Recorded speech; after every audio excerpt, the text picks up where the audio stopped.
Assalamualaikum warahmatullahi wabarakatuh. Selamat pagi rekan-rekan semua. Warnanya kurang keras deh. Baik, Assalamualaikum warahmatullahi wabarakatuh. Selamat pagi rekan-rekan semua. Selamat pagi. Apakah suara saya terdengar? Dengar tapi kurang kencang. Baik, Prof.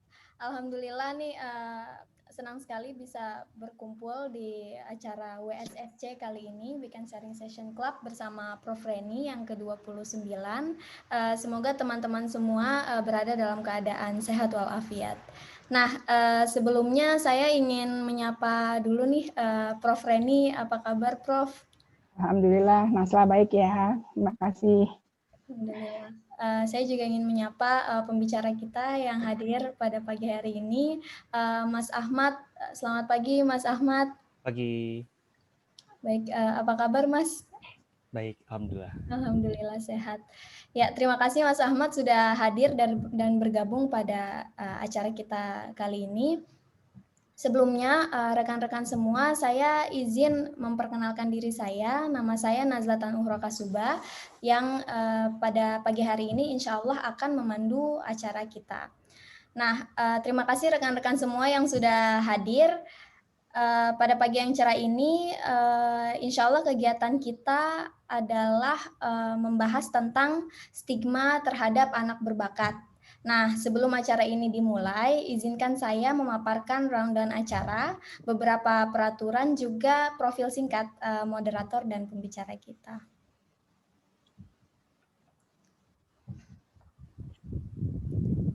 Baik, teman-teman, Bismillahirrahmanirrahim. Ini adalah rundown kita acara kita kali ini. Kita memulai acara kita dengan agenda pertama, yaitu pembukaan dan perkenalan pembicara pada pukul 10 sampai 10.15. Kemudian acara selanjutnya yaitu pemaparan materi oleh pembicara. Kita prediksikan dari 10.15 sampai pukul 11. Kemudian acara kita yang ketiga yaitu diskusi dan tanya jawab yang diberikan waktu 45 menit dari 11 sampai 11.45, dan kita prediksikan acara kita berakhir pada 11.45 dengan agenda terakhir yaitu penutup dan foto bersama. Baik, selanjutnya saya izin membacakan beberapa peraturan WSC kita kali ini. Baik, saya ingin mengingatkan lagi kepada teman-teman untuk stay mute selama pemaparan materi berlangsung. Kemudian jika rekan-rekan semua ada pertanyaan, rekan-rekan bisa tulis di kolom chat dan akan dibahas di sesi diskusi. Kemudian saya izin menginformasikan juga bahwa rekan kami akan share link untuk pendaftaran sertifikat yang akan di-share di kolom chat. Teman-teman rekan-rekan semua bisa mengisi link daftar hadir tersebut untuk mendapatkan sertifikat. Dan saya juga ingin mohon izin kepada teman-teman semua bahwa acara kita kali ini akan di-record atau direkam dan dokumentasinya akan di-upload di Instagram kita Sharing Bareng Prof. Reni dan YouTube channel kita Sharing Bareng Prof. Reni. Saya akan memaparkan profil singkat moderator kita, yaitu Prof. Dr. Reni Akbar Hawadi, MM Psikolog. Beliau adalah Ketua Dewan Guru Besar Fakultas UI pada menjabat tahun 2020 sampai 2025, kemudian Koordinator Komite 4 Dewan Guru Besar UI tahun 2020 sampai 2025. Kemudian beliau pernah menjabat sebagai Direktur Jenderal PAUDNI Kemendikbud RI pada tahun 2012 sampai 2014. Kemudian beliau juga pernah menjadi anggota kelompok kerja pengembangan pendidikan anak berbakat pada tahun 1982 sampai 1986. Nah, Prof. Reni ini juga adalah sosok yang menggagas acara kita pada pagi hari ini, yaitu Weekend Sharing Session Club bersama Prof. Reni. Untuk informasi lebih lanjut, beliau dapat dihubungi di email beliau akbarhawadi@gmail.com. Kemudian website beliau www.lydiafreyanihawadi.com.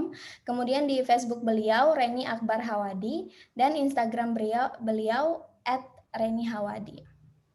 Selanjutnya saya akan memaparkan profil singkat pembicara kita kali ini, yaitu Mas Ahmad Fahrur Rozi, SPD, MSI. Beliau saat ini adalah guru sekolah High School Indonesia Bintaro. Nah, pendidikan beliau yaitu S1 Pendidikan Sastra Inggris di UIN Syarif Hidayatullah Jakarta. Kemudian beliau melanjutkan magisternya di Magister Sains Psikologi Pendidikan di Universitas Indonesia.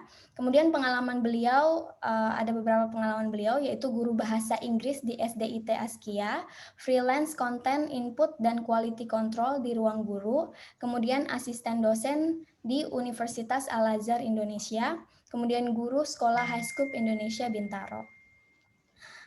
Nah, untuk informasi lebih lanjut, beliau dapat dihubungi di email beliau yaitu fahrurrazi@gmail.com dan Instagram beliau @fahrurrazi. Nah, sekian pemaparan rundown acara beserta peraturan acara dan profil singkat pembicara serta moderator kita ini. Sebelum acara setelah ini saya akan menyerahkan acara ini yang akan dipandu langsung oleh Prof. Reni. Prof. Reni. Ya, baik. Terima kasih banyak, Nasla. Assalamualaikum warahmatullahi wabarakatuh. Waalaikumsalam warahmatullahi wabarakatuh. Ya, alhamdulillah ketemu lagi ya semuanya. Kita sudah masuk tahun 2021. Mudah-mudahan tahun ini banyak lebih memberi kenikmatan pada kita, kesehatan, kebahagiaan, kesejahteraan, dan semua hal-hal baik pada diri kita, dan juga selalu dalam lindungan Allah Subhanahu wa Ta'ala. Dan alhamdulillah kembali WSSC bisa terselenggara pada Sabtu ini yang dibuka dengan tema stigma anak berbakat yang akan disampaikan oleh Saudara Fahru. Tadi sudah dikenalkan oleh Nazla. Dan untuk Saudara Fahru, saya perkenalkan di sini hadir ada Pak Samsul Buahari. Pak Samsul Buahari adalah psikolog jauh nih di Mataram. Beliau aktif di untuk berbagai macam masalah. Pak Buahari, apa kabar? Assalamualaikum. Terima kasih sudah hadir. Beliau adalah menjadi Ketua Asosiasi Psikologi Seluruh Indonesia, APSI, Asosiasi Psikologi Sekolah Indonesia, ya, untuk di daerah NTB, ya, dan kesibukannya membantu Pemda untuk rekrutmen pegawai di daerah NTB. Ya, dan hadir di sini semuanya ini adalah ada Nurlia, ada Rahman, ada Santi, Retmi, Rita, Ria, Afri, Oki, Nurul, Dinda, Lili Adiati, Novia, Rika, Kistiwi, Aprina, Citra Wayuni, Fabiola, Erika, Rania Dita, Rismayanti, dan Uswatun ya. Nah, ini semua adalah guru-guru TK dari berbagai macam pendidikan anak usia dini, guru PAUD di Santero, Jakarta. Jadi dengan kehadiran di sini, mudah-mudahan Ibu guru sekalian bisa lebih memahami ya bagaimana stigma terhadap anak berbakat dan apa yang bisa kita bantu terhadap mereka. Silakan Mas Fahru. Oke. Baik, terima kasih Prof. Reni atas kesempatannya. Mohon izin untuk share screen.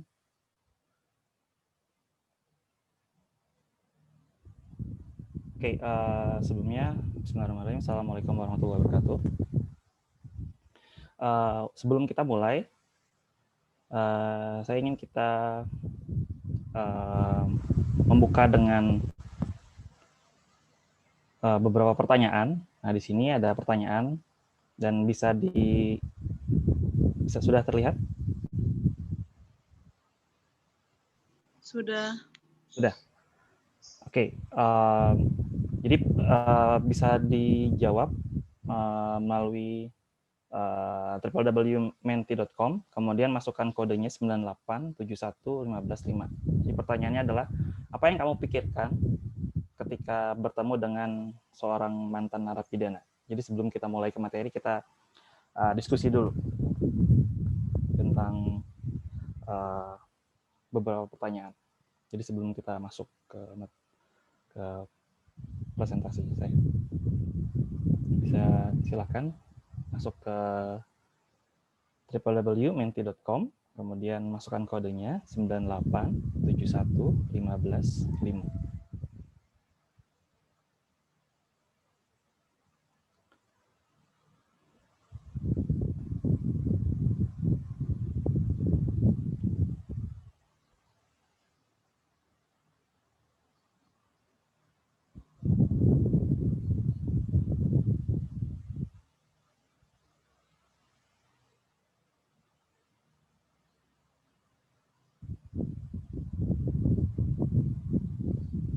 Oke, sudah ada yang menjawab?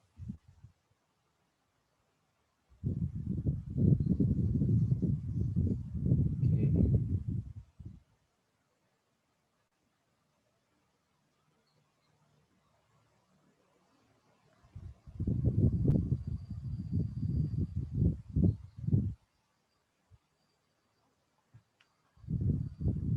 Sebentar.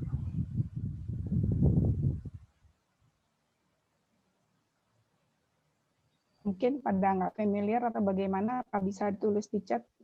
Iya, boleh tulis di chat juga ya. Saya sudah menjawab. Oh, sudah ya? Oh, udah ada. Iya, sebentar.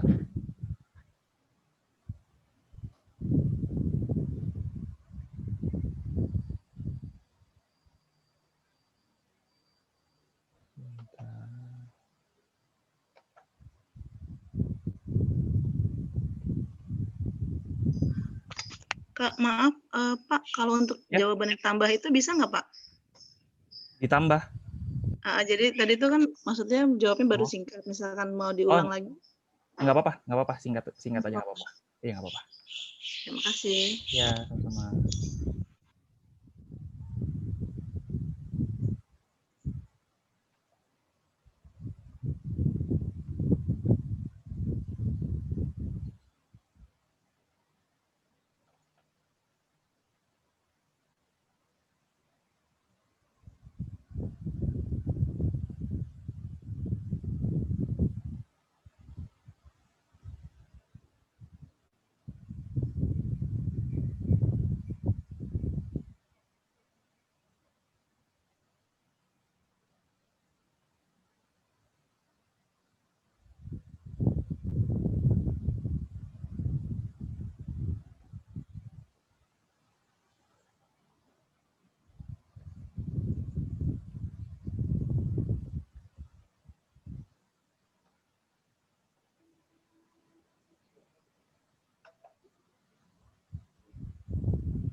Oke.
Oke, karena ini ada kendala di aplikasinya. Saya baca di kolom chat ya.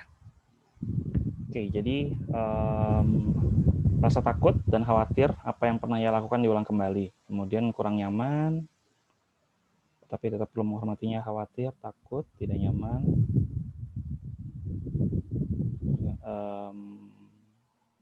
Tidak sesuai, oke. Ya, mayoritas menjawab merasa kurang nyaman, kemudian khawatir, apa namanya, karena dia mantan narapidana, khawatir dia bisa kalau misalnya kita bertemu dengan dia, khawatir dia akan melakukan kejahatan terhadap kita, seperti itu. Ya, jadi itu adalah beberapa hal yang terlintas ketika kita melihat orang-orang yang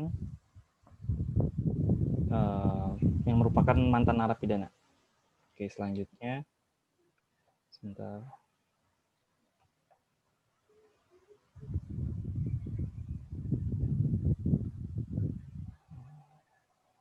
Oke, kemudian selanjutnya ini. Apa yang kamu pikirkan ketika bertemu dengan seorang model cantik? Jadi apa yang terbesit dalam pikiran Bapak Ibu sekalian ketika bertemu dengan seorang model cantik?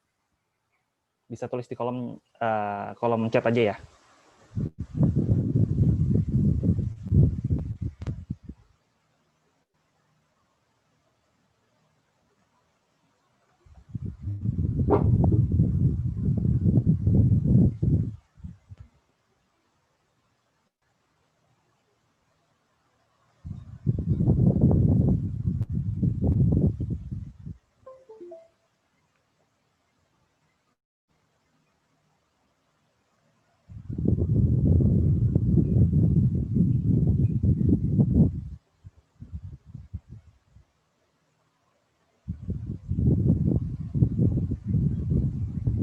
Oke, make up-nya mahal, kemudian foto bareng dan minta tanda tangan, kemudian kagum karena bodinya bagus, mengaguminya, gaya hidup sehat, kemudian ada yang model cantik itu biasa saja, tidak berpikir apa-apa, gaya hidupnya mewah, biasa saja, pekerjaan yang baik, cantik, ingin cantik seperti dia dan ingin mencari tahu apa rahasianya.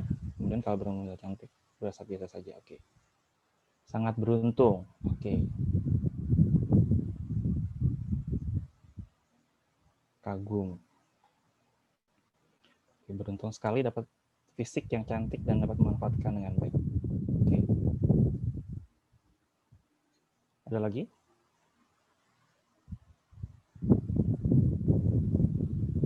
Oke. Jadi karakteristik, jadi apa yang Bapak Ibu persepsikan terhadap model cantik tersebut. Jadi kalau ketemu mungkin biasa saja, tapi mungkin wah tadi kan ada yang bilang cantik, terus dia model cantik itu memiliki gaya hidup yang sehat dan lain sebagainya. Jadi persepsi Bapak Ibu terhadap model cantik tersebut. Ingin bisa tersenyum seperti dia karena cuma itu modal saya. Oke. Cantik, bahagia. Oke.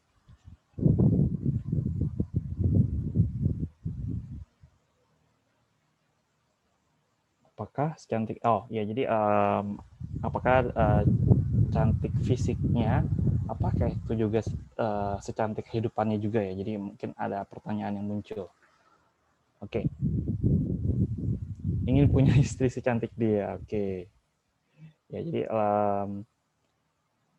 jadi kalau tadi kan mantan narapidana, ketika kita apa yang kita bayangkan itu khawatir, takut, ya kan? Nah, sedangkan kalau model cantik ini kita merasa bahwa dia sangat beruntung, dia memiliki paras yang cantik, ingin punya istri secantik dia, dan hal-hal positif lainnya.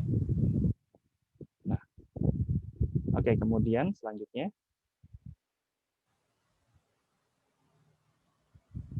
ini pertanyaan berikutnya adalah Apa yang terbersit dalam pikiran Anda jika bertemu anak berbakat intelektual?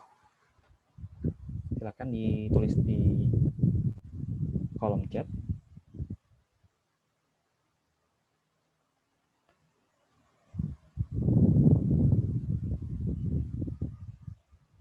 Pintar dan banyak karyanya, bagaimana cara orang tua mendidiknya?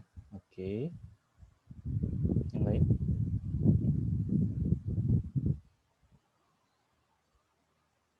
Apa yang terbersit dalam pikiran Bapak Ibu sekalian jika bertemu dengan anak berbakat intelektual? Oh, ingin memfasilitasi sebaik mungkin, ingin tahu bagaimana orang tuanya. Oke. Bagaimana cara orang tua? Potensi harus dikembangkan terus. Oke. Ya, jadi karena mayoritas peserta sharing kali ini adalah guru, jadi persepsinya lebih ke bagaimana mengembangkan potensi dari anak berbakat tersebut. Kemudian ingin tahu bagaimana orang tuanya mendidik anak tersebut. Oke. Rasa kagum dan berharap lingkungannya mendukung bakat dan minatnya. Oke. Anugerah yang Allah berikan agar dapat dikembangkan. Oke. Kagum, bagaimana bisa mengembangkan potensi anak tersebut. Oke, jadi lebih ke kagum, kemudian persepsi bahwa anak ini pintar, bisa menghasilkan banyak karya, kemudian juga sebaiknya bagaimana orang tua dari anak tersebut mendidiknya, dan sebisa mungkin dia mendapatkan pendidikan dan lingkungan. Oh, oke, maaf. Suara angin ya, sebentar.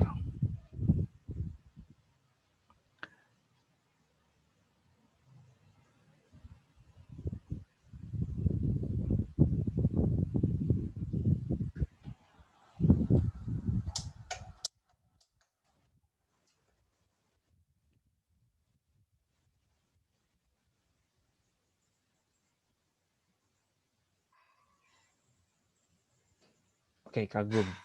Ya, jadi kurang lebih responnya sama ya. Berharap semoga dia mendapatkan lingkungan yang baik untuk berkembang, bebas dari tekanan untuk menjadi suatu hal yang dia tidak sukai. Nah, ini ada respon yang menarik, bebas dari tekanan, dan ini berkaitan dengan topik kita tentang stigma terhadap anak berbakat.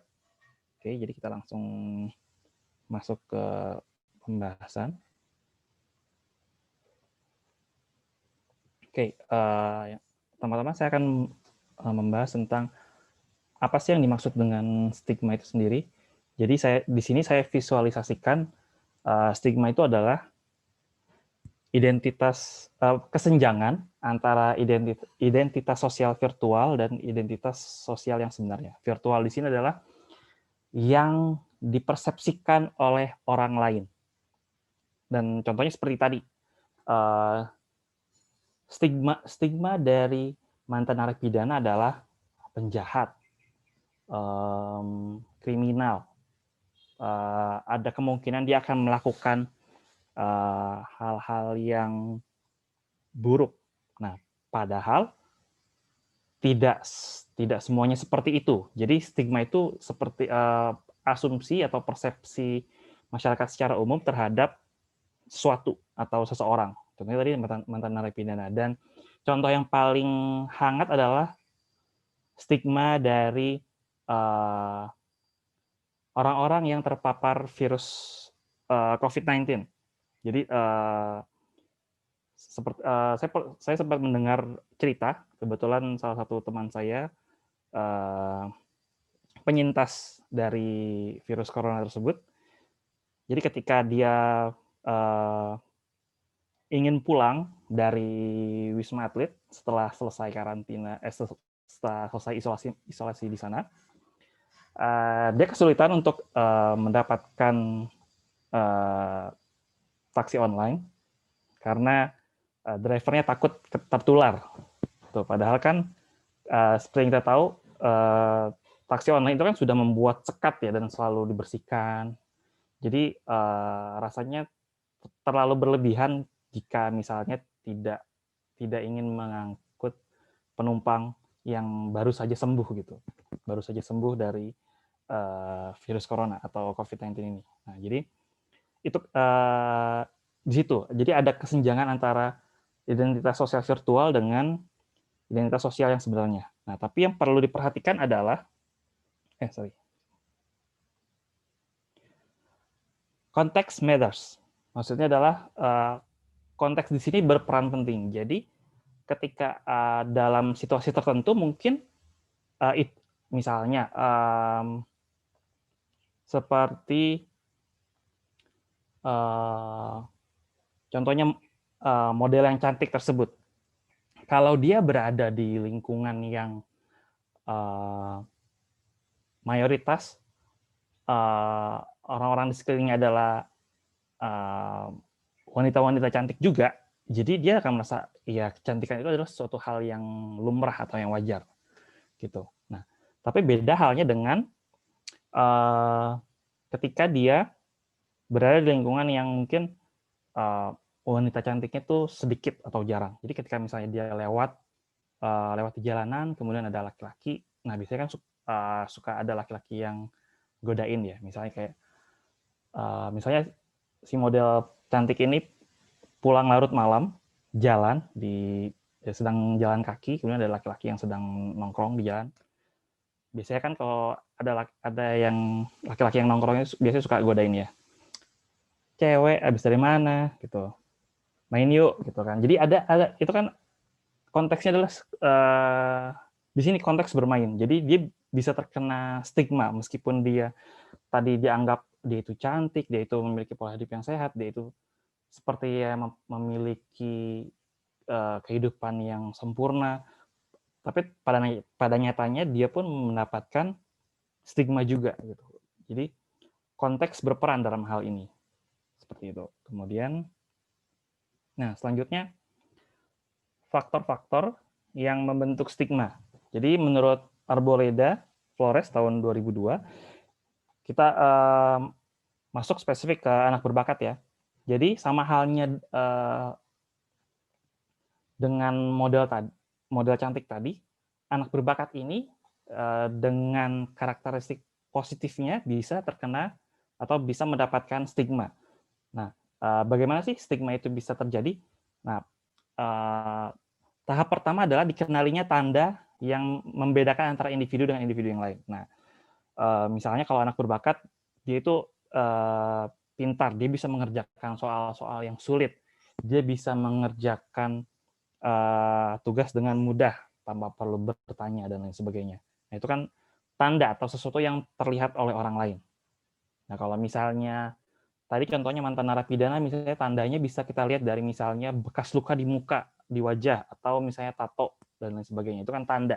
Jadi ada tanda yang bisa dikenali oleh orang lain.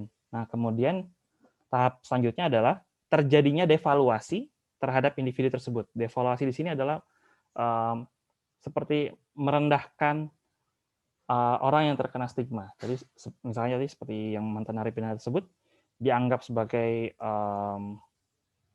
penjahat, kriminal, dan kemudian juga kalau misalnya anak berbakat bisa dianggap kutu buku, kemudian kuper, kurang pergaulan, dan lain sebagainya. Jadi dua faktor ini yang dapat membentuk stigma. Nah, kemudian bentuk-bentuk stigma, ada 3 macam stigma. Yang pertama adalah pencacatan eksternal.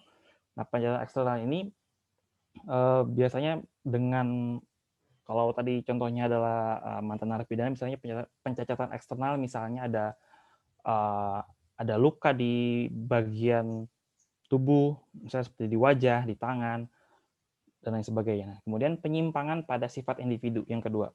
Penyimpangan di sini dalam artian berbeda. Jadi sifat atau karakteristik individu yang berbeda dari orang-orang pada umumnya. Jadi penyimpangan pada sifat individu. Dan kemudian yang bentuk stigma yang ketiga adalah stigma kesukuan. Jadi misalnya contoh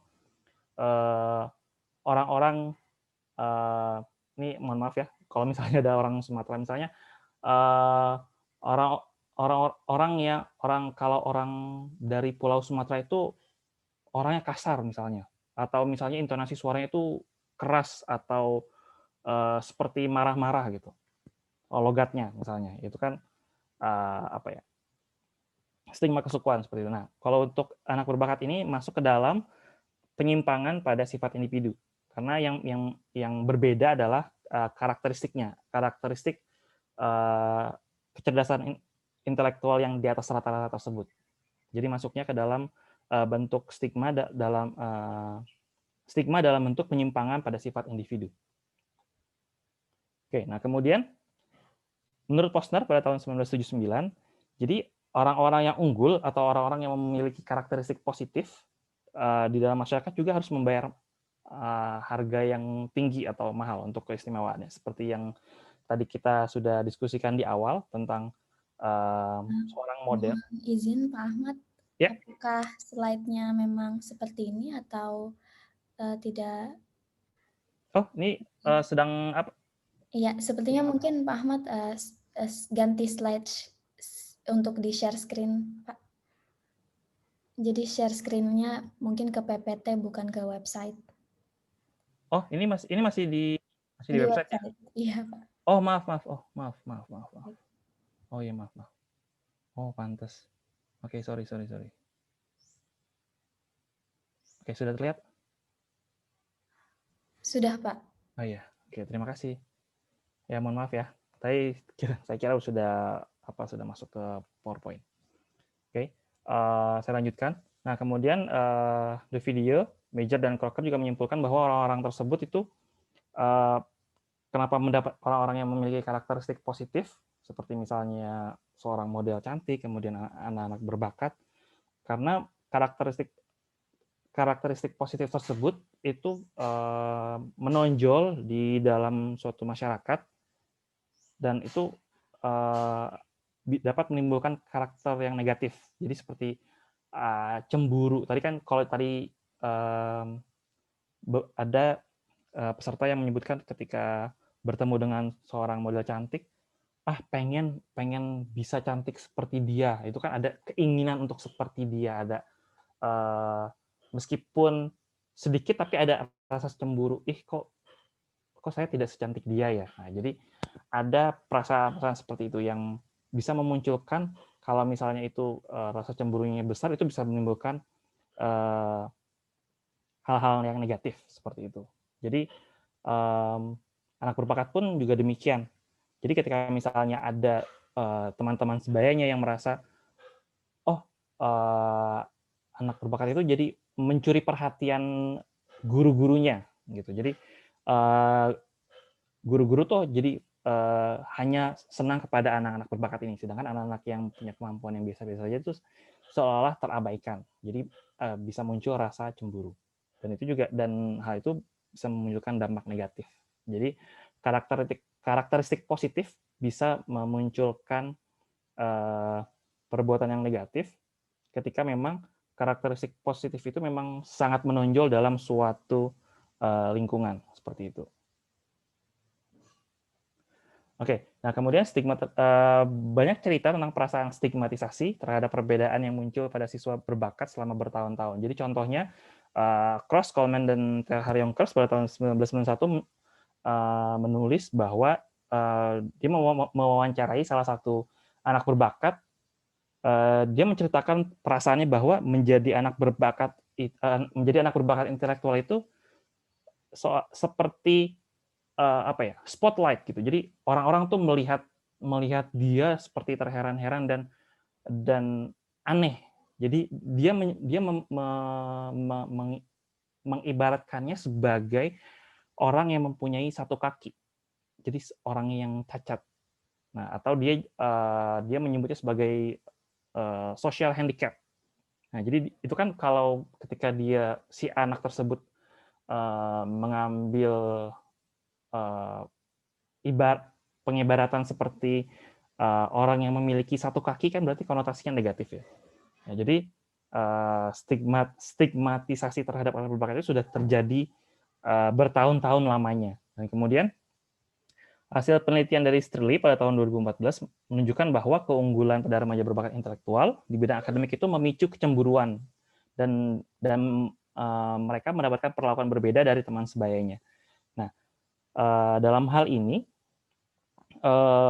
ketika anak berbakat tersebut berada di usia remaja, jadi peralihan dari SD ke SMP, ketika kita masuk ke teori psikologi perkembangan, menurut teorinya Erik Erikson, teori perkembangannya Erik Erikson, fase tersebut adalah fase pencarian jati diri. Jadi ketika anak-anak tersebut merasa tidak diterima oleh teman-teman di sekitarnya, dan kemudian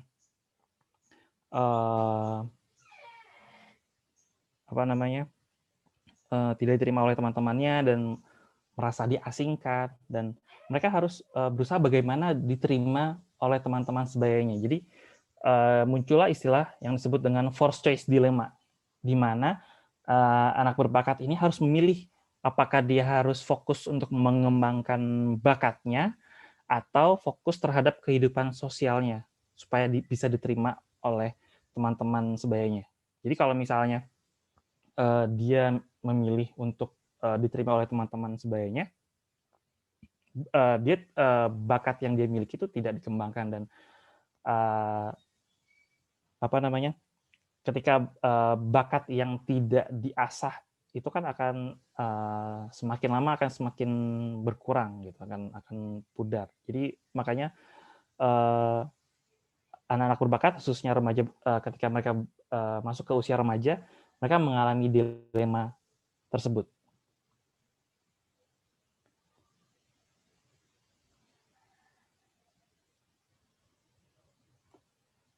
Oke, nah kemudian Coleman pada tahun 1985 membuat paradigma stigma keberbakatan. Nah, jadi di sini ada 3 fase berdasarkan dari tadi yang sudah kita tahu bahwa terjadinya forced choice dilemma, kemudian juga membuat anak-anak bingung apakah mereka harus mengembangkan bakat intelektual mereka atau memilih untuk fokus pada kehidupan sosial mereka. Nah, di sini di tahap pertama, pada dasarnya anak berbakat ini ingin memiliki interaksi sosial yang normal sama teman-teman sebayanya. Nah, kemudian pada tahap berikutnya, anak-anak berbakat meyakini bahwa ketika orang lain menyadari bakat intelektual mereka, mereka akan mendapatkan perlakuan yang berbeda. Misalnya seperti dijauhi atau tidak diajak bermain dan lain sebagainya.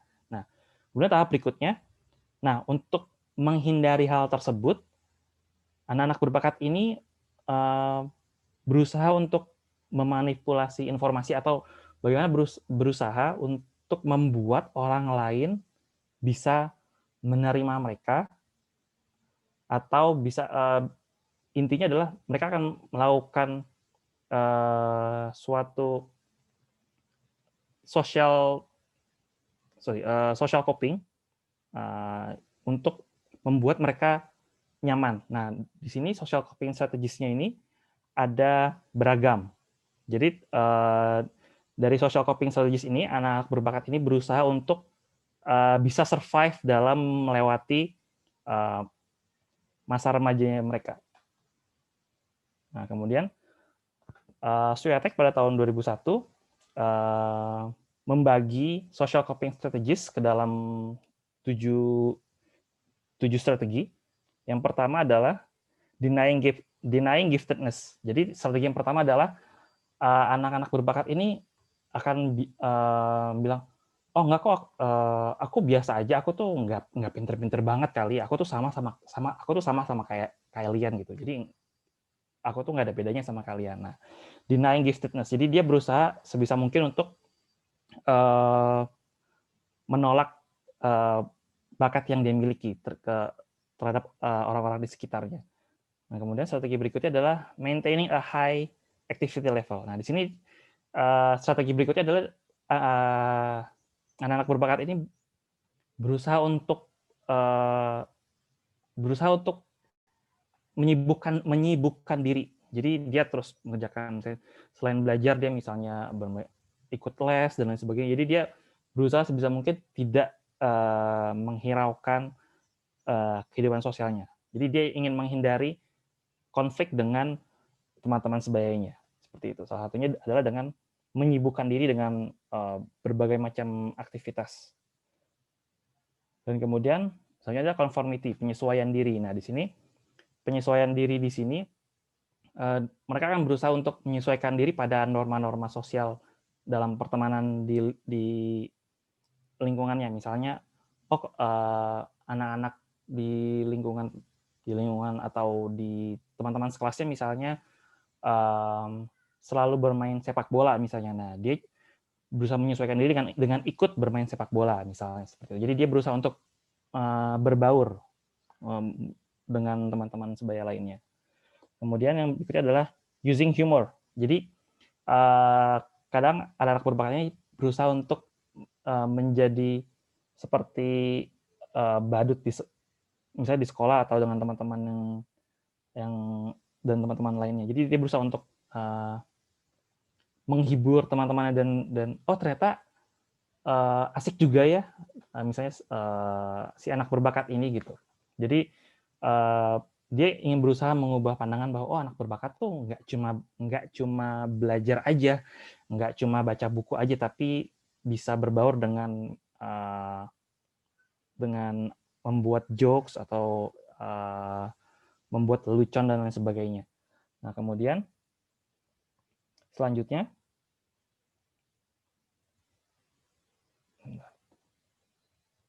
helping others. Nah, jadi di sini ketika misalnya di kelas, biasanya kan kalau anak berbakat itu dia bisa menyelesaikan soal atau tugas dengan cepat dan dia berusaha untuk membantu atau membantu temannya. Membantu di sini artian seperti scaffolding.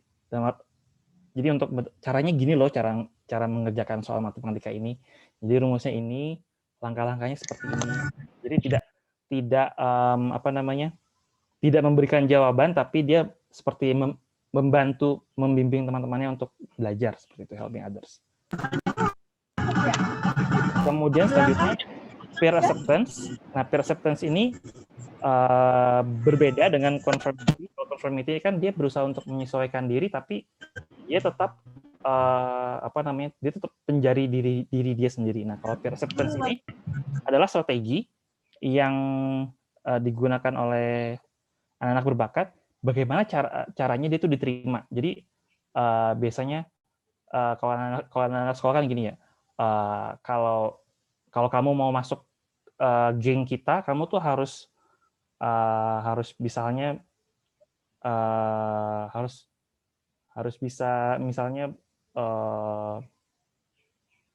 jajanin kita seminggu sekali gitu misalnya. Jadi kan kalau misalnya di geng itu misalnya ada 5 orang, kemudian di setiap harinya itu mereka gantian untuk saling jajanin gitu. Jadi kayak itu kan kayak rules peraturan dalam suatu geng atau kelompok itu kan pasti ada beberapa peraturan ya. Nah, mungkin contohnya seperti itu. Jadi bagaimana caranya dia biar bisa diterima oleh teman sebayanya ya dengan dia mengikuti peraturan yang ada di teman-teman sebayanya itu. Seperti itu peer acceptance.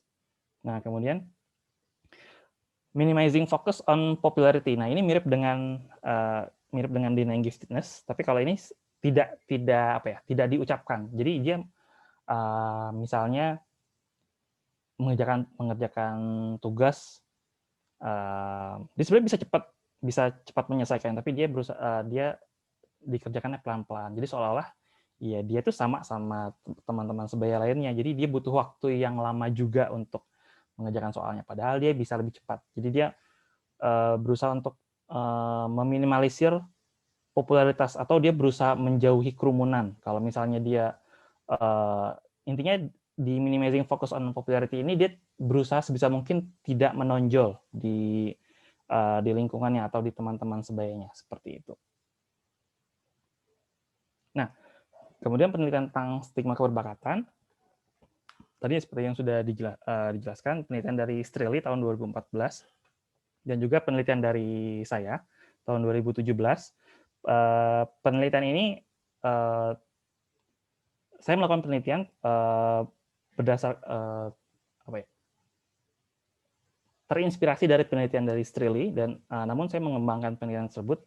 Jadi penelitian dari Strelly ini adalah dia fokus ke stigma keberbakatan saja, dan hasil temuannya adalah remaja berbakat intelektual ini mengalami stigma parsial. Stigma parsial di sini dalam artian mereka mendapatkan dampak negatif dari stigma tersebut, seperti membuat mereka mendapatkan perlakuan berbeda dari teman-teman sebayanya. Tapi di sisi lain, mereka mendapatkan dampak positif. Nah, dampak positifnya ini, mereka merasa bahwa bakat intelektual mereka itu adalah suatu privilege yang nggak semua orang punya. Jadi dia bangga akan hal itu. Dan kemudian, seperti yang sudah saya sebutkan tadi, bahwa pada fase remaja itu kan adalah fase pencarian identitas. Nah, jadi ketika orang sudah memberikan stigma anak berbakat bahwa wah, kamu tuh bisa melakukan apapun, kamu tuh pintar, kamu tuh bisa menyelesaikan tugas dengan cepat. Nah, jadi dia menerima hal itu, dan oh, identitasku tuh ya anak berbakat gitu. Aku tuh memang memiliki kecerdasan di atas rata-rata. Jadi jadi stigma tersebut tuh membantu remaja berbakat untuk menemukan identitas dirinya. Nah, kemudian saling menerima antar remaja berbakat intelektual. Jadi ketika mereka bertemu dengan anak-anak berbakat intelektual bertemu dengan anak berbakat intelektual lainnya, mereka akan mempunyai semacam ikatan, semacam semacam ikatan yang kita tuh sama-sama anak berbakat gitu. Jadi ya kita harus saling support lah. Jadi kayak semacam support group gitu. Jadi mereka berusaha untuk saling menerima bahwa ya kita memang anak berbakat intelektual, dan kita harus harus bisa memaksimalkan bakat yang kita punya. Jadi disitulah kenapa disebutnya stigma parsial, karena memang di satu sisi memang stigma tersebut memberikan dampak negatif, tapi di sisi lain juga memberikan dampak positif. Nah, kemudian penelitian yang saya lakukan juga hasilnya ternyata mendukung atau konsisten dengan apa yang ditemukan oleh Strelly, bahwa stigma berbakat ini memang memberikan dampak yang negatif, bahwa mereka mendapatkan perlakuan yang berbeda dari teman-teman sebayanya, dan juga sisi positifnya adalah mereka merasa bahwa bakat yang mereka miliki itu merupakan suatu anugerah, suatu berkah yang memang mereka perlu syukuri dan perlu mereka kembangkan. Nah, kemudian perbedaan penelitian yang saya lakukan daripada Strelly adalah saya berusaha untuk mengkonfirmasi persepsi dari teman-teman sebaya yang memang bukan anak berbakat. Jadi teman-teman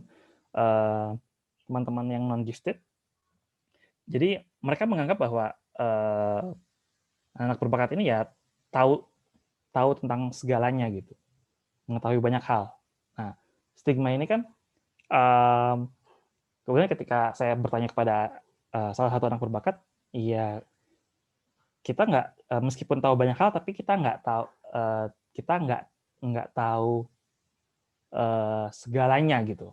Jadi meskipun kita cerdas, kita bisa mengerjakan soal atau bisa memecahkan masalah dengan cepat, tapi ya bukan berarti kita bisa mengerjakan semuanya gitu, seperti itu. Jadi proses stigma ini atau stigma yang mereka dapat dari teman sebaya yang non gifted itu seperti itu. Dan kemudian social coping strategies yang mereka gunakan pada umumnya adalah conformity, penyesuaian diri, helping others, menolong orang lain, dan minimizing focus on popularity. Jadi berusaha sebisa mungkin tidak menonjol pada terhadap teman-teman sebaya. Jadi seperti itu. Oke, demikian presentasi dari saya. Jika ada pertanyaan atau komentar bisa silakan. Baik, terima kasih Mas Fahru. Menarik ya mengenai stigma. Ini tadi sebelum sampai ke keberbakat kita dibawa dengan contoh pengalaman teman yang keluar dari Wisma Atlet untuk mendapatkan taksi online yang susah. Nah, ini contoh nyata yang kemudian akibatnya Dirjen WHO ya juga mengatakan bahwa stigma itu lebih berbahaya dari virus corona itu sendiri ya. Betul. Jadi stigma itu adalah musuh yang paling berbahaya. Jadi ini yang harus kita hindari. Dan untungnya tadi disampaikan pada anak-anak yang berbakat intelektual ini, ya karena mereka jumlahnya sangat sedikit, kita tahu itu dengan sangat sedikit, semakin tinggi IQ mereka, semakin temannya makin sedikit, membuat mereka juga akhirnya terbatas ruang geraknya. Ditambah lagi tadi dengan adanya cap-cap, labeling tentang keberbakatan intelektual. Nah, hasil-hasil penelitian termasuk dari Saudara Fahru ini menunjukkan bagaimana mereka bisa mengatasi itu. Ya, jadi harus memiliki coping skills. Jadi saya mengharapkan setelah adanya mendapatkan insight ya, inspirasi dari pertemuan pada hari ini, para ibu guru ya bisa membantu anak-anak tersebut keluar dari stigma dan juga membantu bagaimana supaya mereka bisa melejit potensinya sebaik mungkin. Nah, silakan ini kayaknya Bu Cucun udah siap-siap mau tanya Pak Fahru, silakan Bu Cucun. Silakan.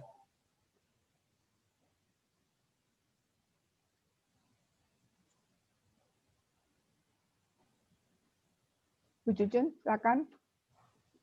Iya, baik. Terima kasih Prof atas waktunya. Masya Allah, bagus sekali ya Pak Fahru insight terima yang kasih. sudah diperoleh hari ini, karena memang saya kebetulan sempat mendampingi bisa dikatakan barangkali kalau melihat ciri-ciri dia ketika kecil itu memang ada ke arah keberbakatan ya Pak Fahru. Nah, akan tetapi memang akhirnya cenderung istilahnya distigmakannya aneh gitu Pak Fahru. Aneh karena apa? Karena kadang-kadang ide-idenya dia itu nyeleneh semua gitu. Sehingga teman-teman sebayanya itu kan akhirnya merasa, kamu kok aneh, Nora gitu ya. Nah, dalam kondisi seperti ini ternyata memang yang menjadi hal yang membuat dia mampu bertahan tetap di tengah teman-temannya adalah, kan aku nggak ngerugiin kamu gitu ya, dia bilang. Aku nggak salah gitu ya, dicuekin juga nggak apa-apa gitu ya. Bagi aku itu tidak masalah, kata anak ini. Nah, sehingga dengan demikian saya melihat bahwa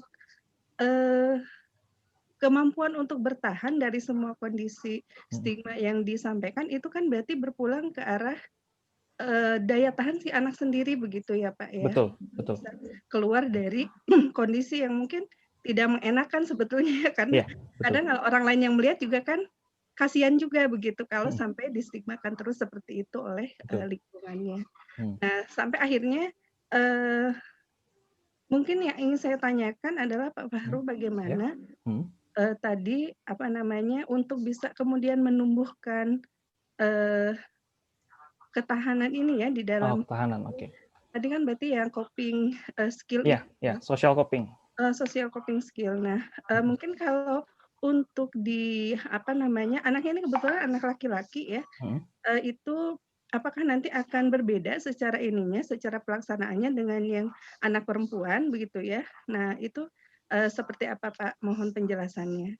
Oke, kalau untuk bagaimana sih anak-anak ini bisa punya resilience atau bisa punya social coping terhadap situasi yang ada di sekitar dia. Tadi kan contohnya dia berusaha untuk kalau dari yang teknik yang dari Swiatek itu masuknya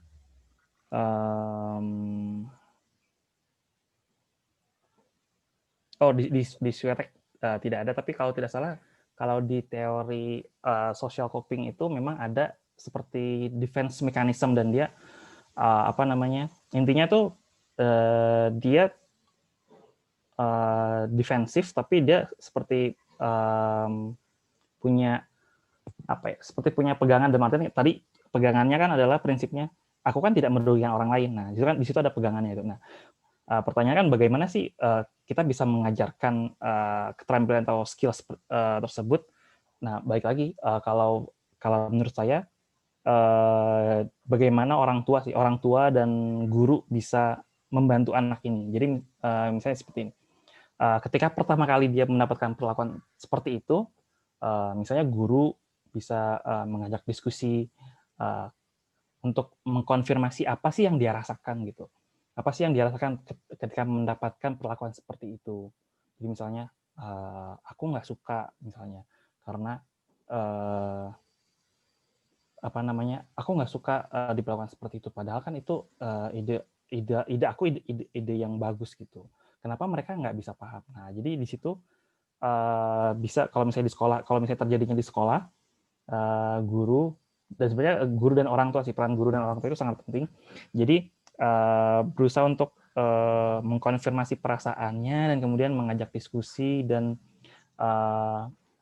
menyatakan bahwa tidak apa ya, seperti bisa menyampaikan atau mengajarkan prinsip-prinsip dasar dalam bersosialisasi. Misalnya contohnya tidak semua orang akan setuju dengan pendapat kamu, bahwa setiap orang punya pandangannya masing-masing, dan yang paling penting adalah selama hal itu tidak merugikan orang lain atau itu tidak masalah. Nah, jadi apa ya, dialog sih, karena komunikasi dengan anak-anak, mengkonfirmasi apa yang dia rasakan, kemudian juga membimbing bagaimana sih cara merespon suatu keadaan seperti itu sih. Jadi baik guru maupun orang tua perlu proaktif untuk bertanya kepada anak berbakat, karena kan kalau yang saya lihat ya beberapa masih ada orang tua yang tidak apa ya, tidak bertanya kepada anaknya, misalnya hari ini sekolahnya gimana, perasaan kamu gimana di sekolah. Jadi orang tua tuh biasanya kalau sekolah fokusnya ke, misalnya kalau misalnya lagi ujian, ya gimana ujiannya, bukan perasaannya, bukan hal-hal yang, jadi kalau ketika berurusan dengan sekolah pasti yang ditanya adalah akademik, nilai. Jadi bukan perasaannya, apa yang dirasa. Jadi karena kan ketika itu perasaannya atau apa yang dia rasakan itu tidak apa ya, orang tua tidak tahu, kan anak pun akan kebingungan untuk bagaimana sih cara merespon, misalnya ketika aku diperlakukan tidak baik di sekolah misalnya, karena dia tidak tahu dan dia misalnya inisiatif cari tahu, atau misalnya dia karena misalnya sering nonton film, misalnya nonton film action, nah khawatirnya kan, oh ya udah saya pukul aja nih karena dia beda, karena aku nggak suka diperlakukan seperti itu, ya udah aku pukul aja. Nah itu kan apa ya, bimbingan orang tua, guru, bimbingan di sini dalam artian untuk proaktif untuk apa ya, ibaratnya kayak jemput bola untuk cari untuk tahu apa yang dirasakan anaknya, bagaimana apa yang aktivitas yang dilakukan oleh aktivitas yang dilakukan anak selama seharian di sekolah atau di rumah, perasaannya seperti apa, apakah bahagia, kalau tidak bahagia kenapa. Jadi dicari tahu, digali, dan diajak diskusi. Intinya sih seperti itu. Jadi apa ya, lebih ke peran aktif dari orang tua dan guru untuk bisa membantu anak-anak apa ya, bisa memiliki interaksi sosial yang baik. Seperti contohnya tadi yang Ibu ceritakan seperti itu. Tapi kalau untuk stereotip gendernya sama ya Pak ya, maksudnya tidak ada sama, iya. Kalau untuk gender kan, kalau untuk anak berbakat intelektual itu sebenarnya ada penelitian lain ya, Prof. Reni ya. Jadi kalau tidak salah, kalau berdasarkan gender itu lebih banyak perempuan, anak berbakat intelektual itu mayoritas lebih banyak anak perempuan kalau tidak salah. Dan itu perlakuannya mungkin akan kalau untuk berkaitan dengan gender, kalau untuk stigmanya itu berbeda lagi, Bu. Maksudnya itu jadi apa ya, pembahasan berbeda lain lagi. Iya, tapi memang menarik, Bu, untuk stigma keberbakatan, dan kemudian kebetulan anak berbakat itu adalah perempuan.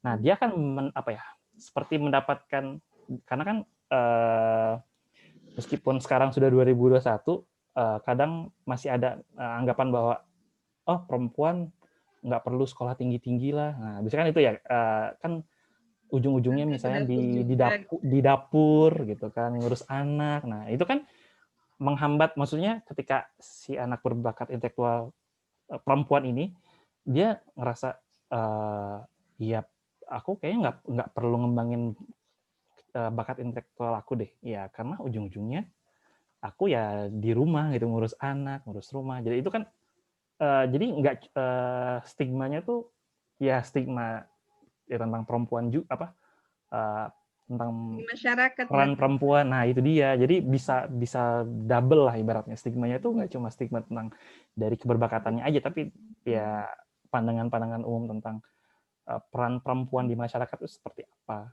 kayak gitu. Jadi mungkin perbedaannya itu sih, Bu. Lebih untuk untuk treatmentnya sih kurang lebih sama ya, Bu. Intinya kan komunikasi gitu, komunikasi, bimbingan dari orang yang dari lingkaran terdekat kan keluarga, orang tua, dan kemudian kalau di sekolah itu guru, seperti itu. Memang terbantunya anak itu pede abis, Pak. Pede abis ya. Jadi terima kasih ya Pak. Ya, Prof, terima kasih. Ya, terima kasih Bu Cucun, Pak Faru. Ini bisa. Oke, pertanyaan ya. Bentar. Izin, Prof. Prof, mohon maaf ke. Oh ya, oke. Terima kasih Bu Cucun dengan Pak Faru. Pak Faru bisa jadi bahan disertasinya nih nanti ya. Bagaimana hubungan stigma di moderator resilience terhadap coping skills dan social adjustment. Ya, ada 4 variabel tuh udah langsung ketemu. Ya, Bu Cucun, berikutnya ini ada pertanyaan ya. Setelah Bu Cucun itu adalah Bu Nurlia Santika. Silakan Pak Faru. Siapa yang cocok untuk anak gifted dan bagaimana apabila anak gifted sudah terlanjur di sekolah konvensional.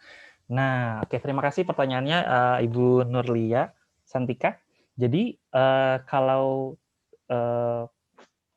dulu kan ada kelas akselerasi, kemudian ada pull out program. Nah, itu kan sayangnya sudah dihapus ya oleh pemerintah. Nah, jadi kebetulan Prof. Reni dan tim dari Inagit sedang berusaha untuk memunculkan kembali program-program yang bisa membantu anak-anak berbakat ini bisa menemukan mengembangkan bakatnya. Jadi kan seperti temuan dari Strilly dan penelitian saya juga bahwa anak-anak berbakat ini perlu menemukan identitas dirinya dan perlu saling punya support system gitu, punya support system antar anak berbakat. Nah, jadi sebenarnya anak berbakat itu juga perlu punya komunitas atau support community yang memang bisa saling menguatkan gitu. Jadi ketika mereka misalnya mereka sekolah di konvensional, tapi misalnya setiap Sabtu misalnya mereka berkumpul, misalnya seperti ini, misalnya ada Zoom meeting dengan anak-anak berbakat lainnya, ngobrol, berbicara, misalnya, aku di sekolah ada masalah ini nih, jadi dia cerita, jadi mereka saling sharing, dan misalnya nanti salah satu dari mereka ada yang ngasih saran, kamu kamu misalnya melakukan hal ini aja atau apa, jadi mereka tuh ada saling support gitu. Jadi makanya memang pada prinsipnya anak-anak berbakat ini memang membutuhkan wadah atau support system yang kuat. Jadi mungkin yang lingkaran pertama itu adalah keluarga ya, keluarga, dan setelah itu baru dari teman-teman sebaya yang memang sesama anak berbakat juga gitu. Makanya ini menjadi penting dan mudah-mudahan Inagate dari Prof Reni dan beserta tim juga bisa mengakomodir sih kebutuhan bersosialisasi, kebutuhan support sistem bagi anak berbakat ini, seperti itu. Ya. Makasih Pak Faru, mudah-mudahan udah kejawab ya Bu Nurlia. Sekarang berikutnya silakan Pak Faru, Bu Nur Seha Sapri. Bu Nur Seha, oke. Selain stigma karena ketidaktahuan dan sosialisasi masif. Nah, iya betul. Nah, stigma itu memang dari sosialisasi ya. Jadi ketidaktahuan masyarakat tentang anak berbakat, karena sepengetahuan saya anak berbakat itu pengetahuan tentang anak berbakat itu masih minim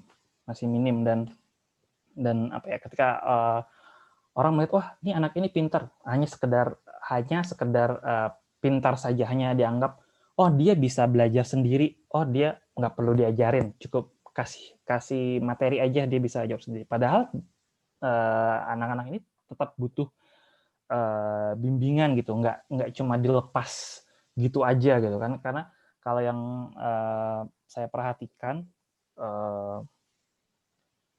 kalau tidak semua guru sih, jadi ada guru yang memang ketika mengajar di suatu kelas dan dia langsung nanda ini, oh ini yang pintar A B C D, oke. Yang lainnya misalnya kalian belajar sendiri atau yang sisanya belajar sama gurunya, atau misalnya yang 4 anak ini oke, bikin kelompok. Nah, jadi mereka berempat ini jadi seperti ngajarin lah. Jadi gurunya santai, nggak perlu ngajarin. Padahal si anak berbakat ini juga perlu bimbingan gitu, nggak bisa dilepas gitu aja. Jadi memang sosialisasi itu penting banget, sosialisasi tentang anak berbakat itu apa sih, kemudian kebutuhannya apa saja, itu tuh penting. Jadi memang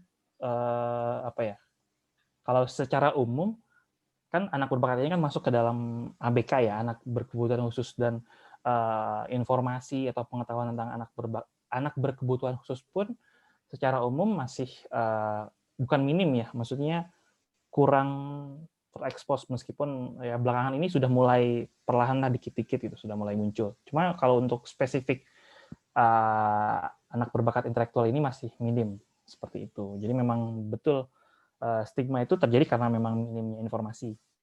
Betul. Jadi memang solusinya ya memang sosialisasi gitu. Sosialisasi tentang ada loh anak berbakat intelektual dan orang-orang di sekitarnya perlu membantu mereka untuk memenuhi kebutuhan mereka, baik itu kebutuhan akademik, kebutuhan sosial, psikologis, dan lain sebagainya. Seperti itu. Kemudian ya bagus Pak Faru, terima kasih mengenai ini. Mudah-mudahan nih Pak Faru ini sendiri adalah wakil ketua dari Inagate, Indonesia Gifted and Talented Education. Jadi nanti minta tolong dengan para bu guru dari semuanya, guru PAUD, untuk bisa nanti secara berkala bikin webinar semacam ini untuk di komunitas masing-masing supaya tersosialisasikan dengan baik. Tadi yang harapannya Pak Faru seperti itu. Karena memang kalau untuk masalah anak berkebutuhan khusus mungkin sudah ada kampanyenya ya, ada sekolah inklusinya, tetapi anak-anak ini di-neglect ya. Pemerintah sekarang agak kurang perhatiannya, terus terang aja ya. Meskipun program akselerasi itu ada dalam bentuk yang lain, tidak dalam bentuk yang kita kenal selama ini, namun tetap saja secara luas anak-anak itu kurang mendapatkan perhatian. Nah ini jadi harapannya supaya kita bisa bergandengan tangan ke depannya. Baik, selanjutnya ini Pak Faru dari Rania, Bu Rania Dita Khairunisa, silakan. Iya, di sini pertanyaannya kan guru-guru sebenarnya ada pandangan seperti apa kepada anak berbakat, karena stigma terhadap anak berbakat ini sebagai anak yang pasti akan jago dalam segala hal juga masih lekat di pikiran guru yang bahkan sudah bertahun-tahun mengajari kelas yang berisikan anak berbakat. Nah, saya lupa penelitinya siapa, cuma yang saya ingat adalah penelitian ini tentang persepsi calon guru. Jadi persepsi calon guru terhadap anak berbakat. Jadi kalau tidak salah penelitiannya itu dalam bentuk eksperimen. Jadi hasil penelitiannya adalah memang calon guru yang mendapatkan pelatihan atau workshop tentang anak berbakat itu akan lebih sedikit stigma terhadap anak berbakat dibandingkan calon guru yang tidak mendapatkan workshop atau pelatihan tentang anak berbakat gitu. Jadi memang tadi berkaitan dengan yang pertanyaan dari Ibu Nurseha tentang sosialisasi. Nah, sosialisasi ini memang mempunyai peranan penting dalam meminimalisir stigma terhadap anak berbakat gitu. Jadi memang makanya mata kuliah tentang psikologi anak berbakat ini menurut saya penting bagi universitas atau universitas khususnya jurusan keguruan ya. Jadi misalnya pendidikan anak usia dini, pendidikan anak sekolah dasar, dan jurusan pendidikan lainnya gitu yang memang outputnya nanti akan mengajar di sekolah. Jadi memang menurut saya jadi dalam bentuk mata kuliah ya. Jadi kalau misalnya dalam universitas, jadi kan kalau workshop itu kan lebih ke satu kali. Sedangkan kalau perkuliahan kan bisa dalam satu semester dan itu kan jadi bisa lebih dalam kalau dalam bentuknya dalam perkuliahan. Kalau misalnya seperti sekarang kan satu sesi hanya baru permukaannya saja. Jadi itu sih. Jadi memang perlu adanya workshop atau mata kuliah yang berkaitan dengan anak berbakat, dan terlebih untuk calon-calon guru seperti itu, supaya nanti ketika dia menjadi guru dia tahu bagaimana menangani anak-anak berbakat seperti itu. Ya, terima kasih Pak Faru. Lanjutnya nih, silakan Rania Dita Hairunisa. Tadi udah kejawab ya? Itu udah. Udah jawab. Aprina ya. Nanti siap-siap habis ini Pak Samsul Buahari mau menyampaikan juga. Oh iya, oke. Ketahanan, oke. Apabila kasus mereka tidak bisa bertahan dari stigma tersebut, mungkin karena kondisi keluarga atau mendukung, lantas apa yang akan terjadi? Nah, apa yang akan jadi kalau misalnya tadi kan karena tadi berdasarkan yang Ibu Cucun sampaikan bahwa anaknya ini punya resilience yang bagus, jadi si anak ini bisa bertahan mendapati perlakuan yang berbeda dari teman-temannya, dianggap aneh, dianggap nggak masuk akal dan sebagainya. Dan bagaimana kalau misalnya si anak ini dalam artian rapuh karena misalnya dari lingkungan keluarga pun misalnya supportnya kurang, dan ya orang tuanya juga seperti ya acuh tidak acuh misalnya terhadap bakat anak tersebut. Nah, apa yang akan terjadi itu ya ada beberapa kemungkinan. Misalnya kemungkinan pertama, dia tidak akan mengeluarkan ide-idenya lagi. Jadi dia akan, karena dia sering diperlakukan seperti itu, ide kamu aneh, ide kamu nggak masuk akal. Nah, dia perlahan akan diam gitu. Jadi ya hanya akan mendengarkan gitu. Jadi hanya tidak akan menonjol gitu. Jadi kan tadi salah satu strateginya kan minimizing focus on popularity. Jadi dia akan tidak dan itu pun tidak akan mengeluarkan ide-idenya lagi atau gagasan-gagasannya lagi, dan itu pun nanti bisa berpengaruh terhadap prestasinya juga, prestasi akademiknya. Jadi dia akan menurunkan standarnya dia gitu, dan hasilnya bakatnya tidak berkembang dengan baik gitu. Jadi underachiever ya? Iya, underachiever. Nah, itu nanti pembahasannya beda lagi. Yeah. Nah, Oke, Pak Faru. Ya. Ada lagi? Kemudian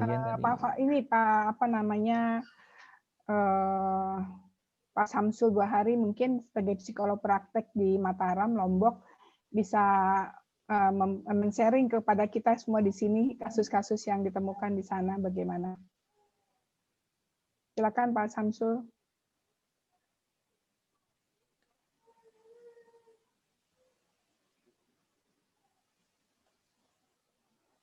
Masih belum kedengaran suaranya.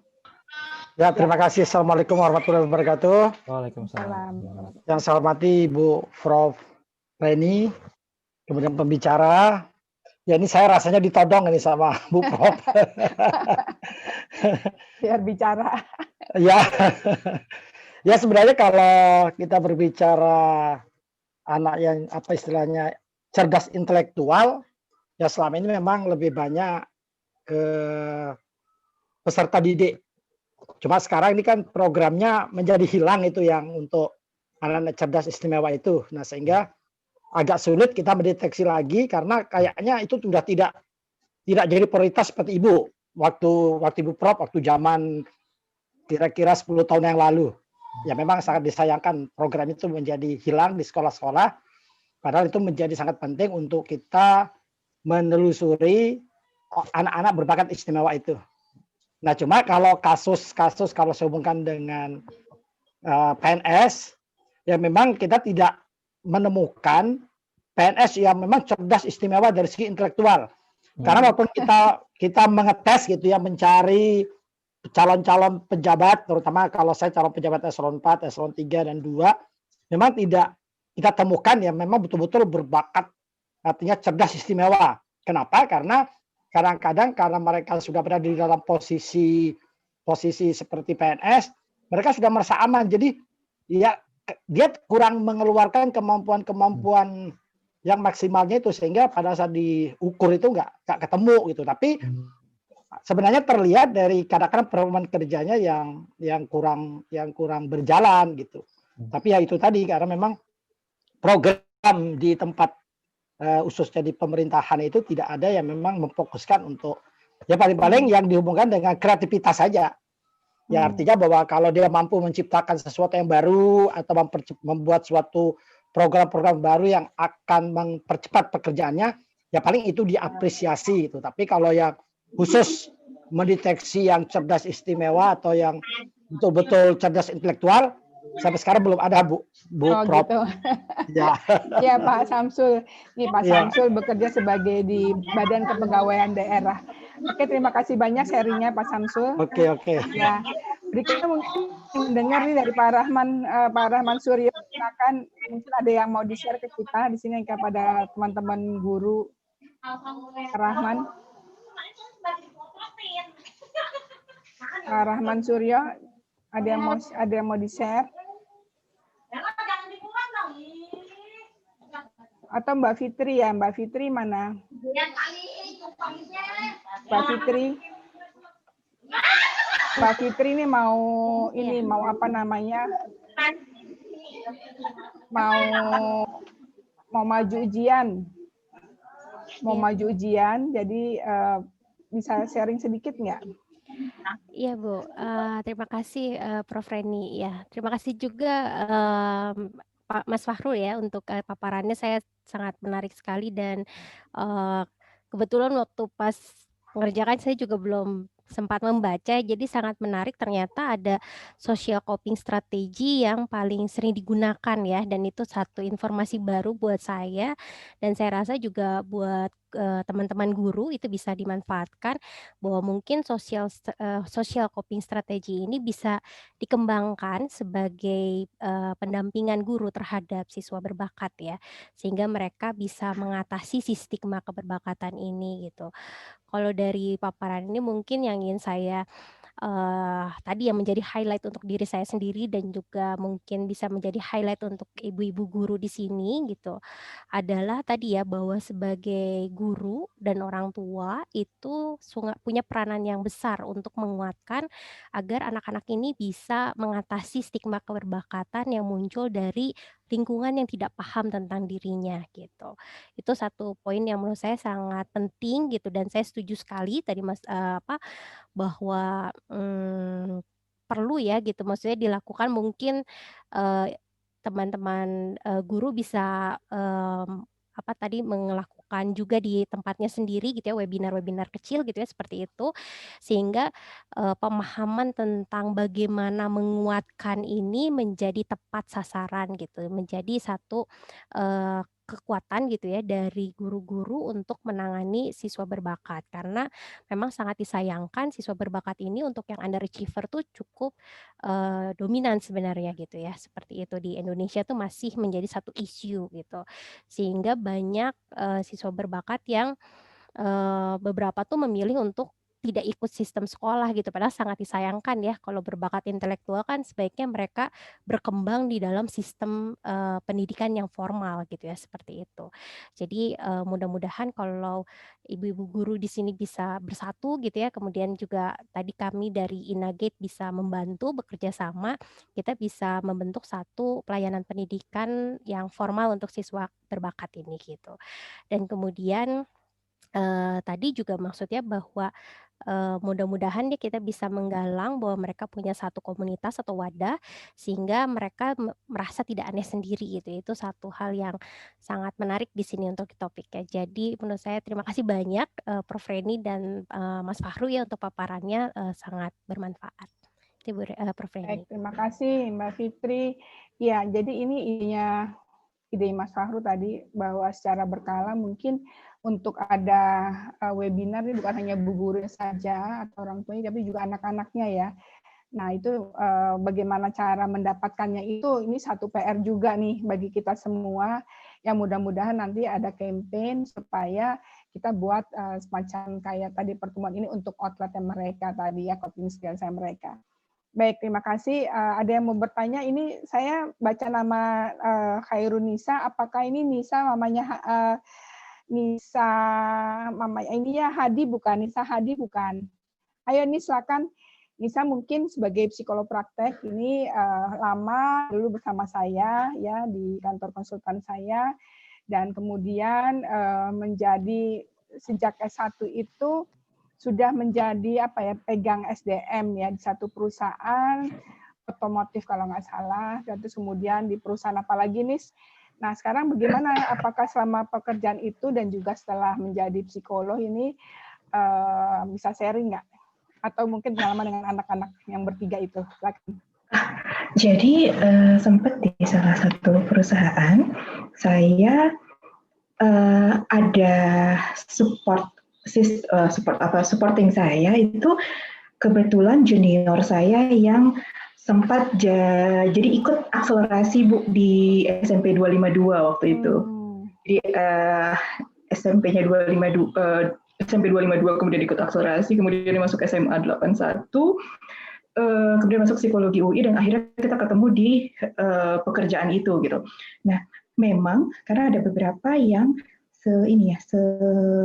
bukan selinting, masuknya bareng sama dia di perusahaan itu, dan memang terlihat yang secara kinerja mungkin terlihatnya cukup signifikan berbeda dari segi kreativitas ketika menghadapi masalah itu. Terlihat sekali yang pernah, walaupun awalnya saya nggak tahu nih kalau ini anak Axel gitu, oh ya sudah gitu masuk karena bukan saya juga yang memutuskan. Tapi ketika menghadapi beberapa masalah yang kita harus selesaikan, terlihat mulai dari berbagai cara menyelesaikan masalah, kemudian kecepatan dan ketahanan motivasinya dia untuk oke, kita bisa nih Mbak, kita bisa selesai nih gitu. Walaupun tenggat waktunya mepet atau tugas-tugas yang mendadak dari atasan, itu terlihat sekali sih kalau perbedaan.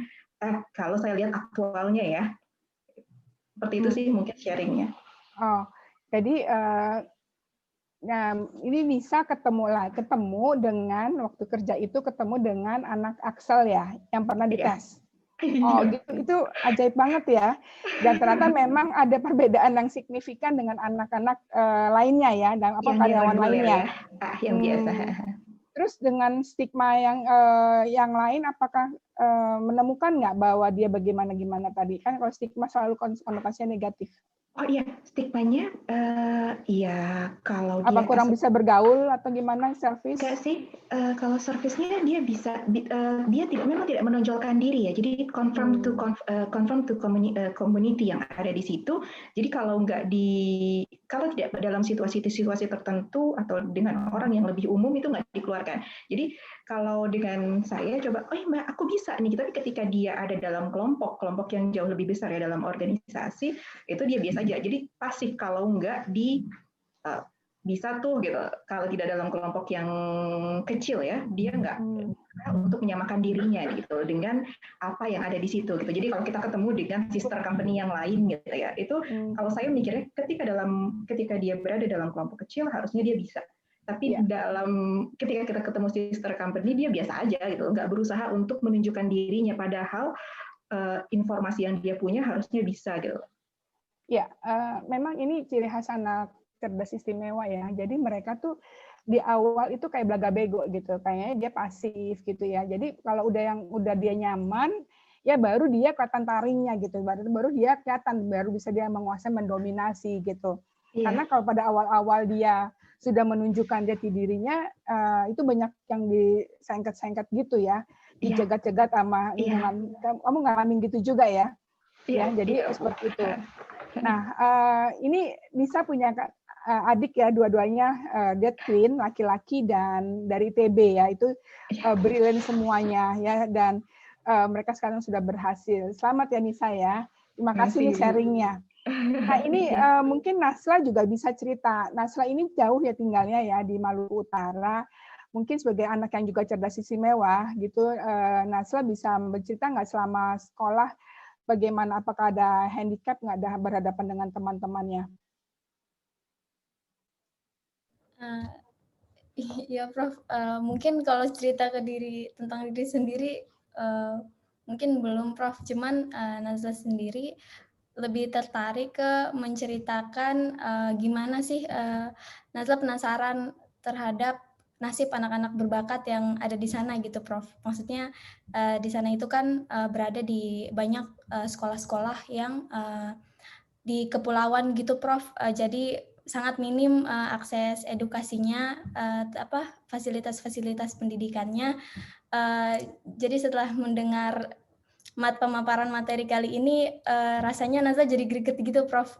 Bagaimana caranya sih anak-anak kita menemukan anak-anak berbakat di daerah-daerah terpencil yang ada di Maluku Utara, dan bagaimana guru-guru di daerah-daerah terpencil itu bisa diedukasi juga gitu, agar anak-anak ini bisa mendapatkan fasilitas yang baik gitu, Prof. Tapi kalau menceritakan tentang diri Nazla sendiri, mungkin alhamdulillah sampai saat ini Nazla pribadi masih aman-aman saja, Prof, sampai ke artinya nggak ada merasakan diskriminasi di dalam pergaulan ya?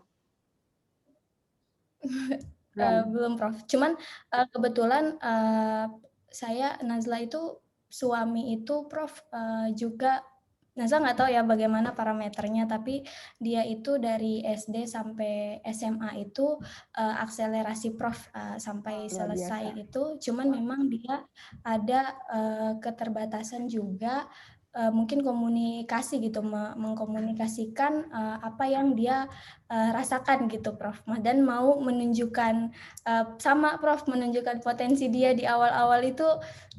Dia berusaha sebisa mungkin untuk menyimpannya, Prof. Itu yang Nazla perhatikan juga sih dari suami, Prof. Oke, Nazla, terima kasih sharingnya. Mungkin Mas Fahru bisa kasih komentar, nambahin? Ya, mungkin bagaimana nih dengan suaminya Nasla yang malu-malu gitu, padahal potensinya besar 3 kali Axel loh.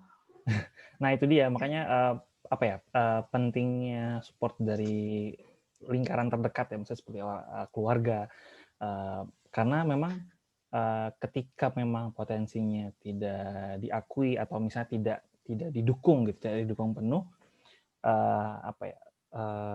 rasa percaya diri bahwa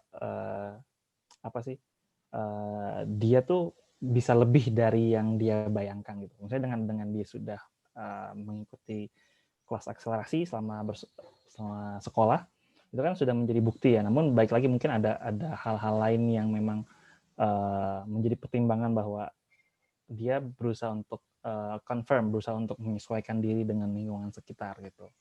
Dan mungkin kalau kalau Nazila sendiri mungkin ketika sekolah, apakah apa ya namanya, berusaha untuk tidak menonjolkan diri, kayak misalnya Mbak Nazila nih sebenarnya bisa nih misalnya untuk menyelesaikan tugas dengan cepat, atau terus misalnya tapi berusaha untuk yaudah deh kayak keep it low, terus kayak berusaha untuk biasa aja atau gimana? Atau mungkin ketika ada teman yang tahu Mbak Nazila ini punya bakat intelektual, terus apa sih yang dilihat dari bagaimana respon dari teman yang memang ternyata misalnya tahu nih, beberapa teman yang tahu, kira-kira gimana tuh, Mbak? Saya pribadi ya, Mas ya. Iya. Kayaknya saya kurang pede juga nih Pas kalau dibilang ada bakat intelektual. Jadi Gitu. mungkin Iya, Mas. Nah itu dia apa ya, jadinya pentingnya apa ya? Tadi kan kenapa stigma parsial ini memberikan dampak positifnya, yaitu tadi seperti apa ya? Stigma tersebut seperti memberikan identitas kepada anak berbakat ini. Misalnya ya, seandainya misalnya Mbak Nazila ini mendapatkan stigma sebagai anak berbakat, wah dia tuh anak berbakat gitu misalnya. Mbak Nazila ini punya bakat intelektual. Nah, mungkin Mbak Nazila, oh ternyata aku punya bakat intelektual ya. Nah, kayaknya aku harus mengembangkan. Nah, dari situ kan seperti tadi apa yang ditemukan penelitian Strelly, itu akan membantu kita untuk menemukan jati diri gitu, self concept, konsep diri, dan itu kan nanti bisa secara nggak langsung perlahan ketika misalnya sudah punya konsep diri yang baik, misalnya sudah tahu bahwa oh saya mempunyai bakat intelektual, dan kemudian misalnya bertemu dengan orang-orang lain yang sebaya dan memiliki bakat intelektual. Nah, itu akan makin memperkuat identitas diri. Makanya apa ya, support system untuk anak berbakat itu menjadi sangat penting gitu dalam hal ini. Ketika melihat tadi kan Mbak Nazila dan suaminya yang merasa kayak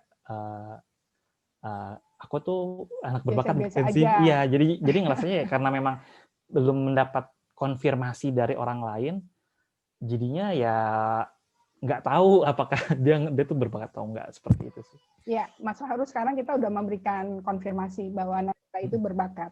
Ya. Nah, setelah kamu mendapatkan konfirmasi dalam pertemuan ini lagi dengan Fahrul, ya konsep diri kamu harus lebih positif.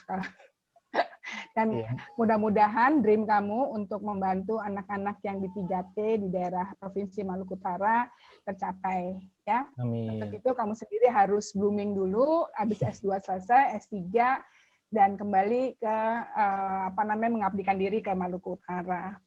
Baik, ada pertanyaan. Silakan Mas Fahrul nih dari Pak Rahman Suryo Putro. Ini mau langsung bertanya atau mau dijawab aja langsung, Pak Rahman? Mau kenalan dong, mukanya mana sih? Bisa dibuka nggak? Di-onin nggak kameranya?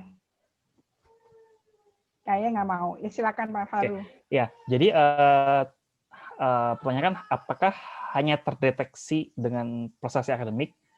Tergantung pendekatannya, Pak. Jadi kan kalau kita berbicara tentang anak berbakat, mau pendekatan yang unidimensional atau multidimensional. Kalau unidimensional kan itu adalah pendekatan yang menganggap bahwa anak berbakat itu ya kita bisa lihat dari prestasi akademiknya aja, dari kemampuan intelektualnya saja. Misalnya dari tes IQ misalnya. Nah, atau kalau misalnya menggunakan pendekatan multidimensional, jadi tidak hanya dilihat dari prestasi akademik atau kemampuan intelektualnya saja, tapi bisa dilihat juga dari kreativitasnya yang tinggi, dan kemudian juga task commitment atau komitmen dia dalam melakukan tugas atau melakukan sesuatu. Nah, jadi kalau yang saya pelajari, kalau untuk di Indonesia ini kita menggunakan pendekatan multidimensional. Jadi prestasi akademik atau prestasi akademik, tes IQ itu hanya sebagai salah satu acuan untuk melihat apakah anak ini berbakat intelektual atau tidak gitu. Jadi kita masih perlu mencari tahu apakah anak tersebut mempunyai kreativitas yang tinggi atau tidak, dan kemudian juga apakah mempunyai task komitmen yang baik juga atau tidak. Nah, itu menjadi hal yang challenging, karena memang ketika saya melakukan penelitian pun benar-benar sulit untuk melakukan untuk mendeteksi anak-anak berbakat, karena waktu itu saya sudah ke 2 sekolah dan hasilnya nihil. Ke 2 sekolah dan nihil tidak dapat. Tapi itu juga dipengaruhi banyak faktor juga sih. Tapi sebenarnya kayak waktu itu saya ke lab school SMP Lab School Cibubur, dan kalau tidak salah kemungkinan sih kalau prediksi saya harusnya ada sekitar mungkin 10 atau 20 anak yang bisa dikategori dari menjadi anak berbakat intelektual. Cuma karena memang satu dan lain hal, jadinya tidak hasil tesnya tuh jadi kurang baik, karena waktu itu hasil tes IQ sudah didapat dari sekolah, kemudian melakukan tes kreativitas. Dari tes kreativitas ada sekitar 40 anak yang tersaring, kemudian ketika melakukan task komitmen untuk mengukur task komitmennya, karena waktu itu waktu pengukuran task komitmennya itu dilakukan sore hari, dan menurut saya waktunya tidak ideal karena anak-anak sudah lelah dengan pelajaran di sekolah. Jadi ketika mereka melakukan tes komitmen itu, jadi hasilnya kurang maksimal. Tapi kalau prediksi saya sih harusnya sih ada sekitar 10 atau 20 anak di sana yang memang anak berbakat. Seperti itu. Jadi memang identifikasi anak berbakat itu menjadi kunci sih untuk kita bisa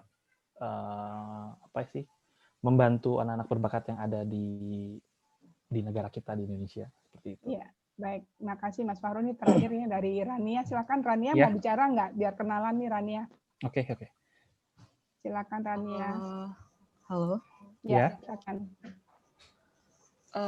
Mungkin ini lebih ke sharing pengalaman pribadi aja ya. Kamu kenalin dulu dong, kamu dari mana gitu. Maaf.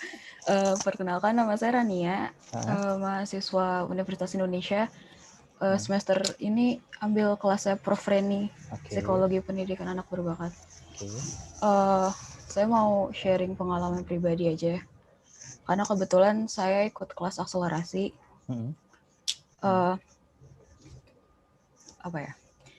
Saya mau tadi waktu ada materi yang social coping skills itu, saya sebenarnya agak kaget karena ternyata apa yang selama ini saya lakuin tuh emang ada. Secara teori emang formally emang ada kayak gitu. Apalagi masalah yang tadi tentang adanya support group. Jadi saya punya teman di kampus, kita sama-sama pernah ikut kelas Axel, terus banyak hal yang saya bisa relate sama dia. Jadi kayak beberapa hal ini saya nggak bisa diskusiin sama teman-teman lain yang nggak pernah ikut kelas akselerasi. Dan banyak pengalaman dari kelas akselerasi, padahal sekolah kita tuh beda. Tapi kayak sebenarnya pengalaman yang kita dapetin tuh lumayan mirip, kayak masalah stigma. Anak kelas Axel tuh banyak dijauhin kan kalau di sekolah-sekolah. Karena dianggap kayak, ya teacher's pet gitulah. Bahkan mungkin lingkungan teman saya sama saya tuh beda. Di lingkungan teman saya tuh agak lebih nggak mengerti mengenai anak-anak yang lebih berbakat daripada sekolah saya dulu. Jadi teman saya dapat diskriminasinya itu lebih gila lagi dulu. Jadi kayak agak bermasalah sih. Apalagi teman saya dulu sistem akselerasinya ini yang eliminasi. Jadi kalau misalkan anaknya nggak bisa mampu ngikutin kelasnya, dikeluarin ke kelas reguler. Biasanya katanya anak-anak yang tereliminasi itu udah awalnya dia di kelas Axel, waktu dibalikin ke reguler itu bisa dapat diskriminasi yang lebih parah lagi. By the way, kamu dari SMA mana ya, Ran? Aku dari 70. 70, oh ya 70. Terus kemudian teman kamu itu lebih parah itu dari SMA juga? Teman aku itu akselerasinya waktu SMP. Dia SMP di SMP 2 Tangerang Selatan kalau nggak salah. Atau SMA dia SMA biasa. Nah, di SMP-nya dia itu yang agak parah perlakuannya sih. Maksudnya kalau di 70 paling cuma anak-anaknya nggak mau ngedeketin kita karena takut sama guru-guru. Tapi kalau misalkan di SMP temanku itu sampai bener-bener yang ada yang disindir gitu-gitulah sampai ke. Ya. Oke. Ya, bagus ya Ran sharingnya. Silakan Mas Faru dijawab nanti. Menarik sih. Jadi ini jadi berkaitan dengan penelitian tahun 2017 ya kalau tidak salah ya, dengan jadi kerjasama tim Prof Reni, saya, kemudian juga kebetulan di sini juga ada Mbak Citra tadi yang salah satu. Citra mana dia? Ada Mbak Citra juga di sini. Jadi yang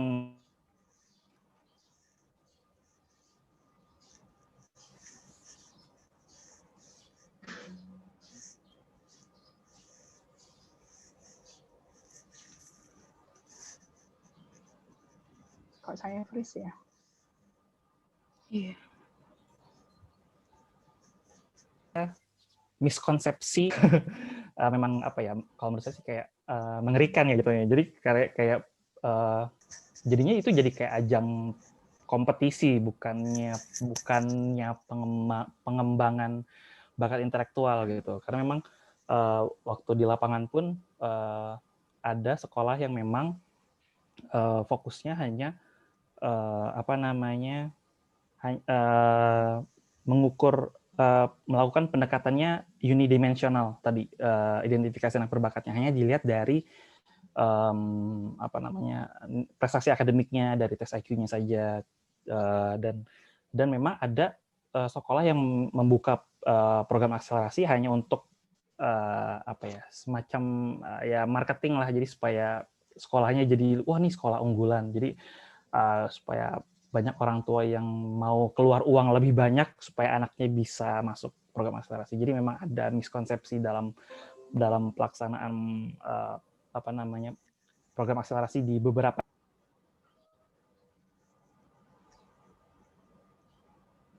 Terus lagi.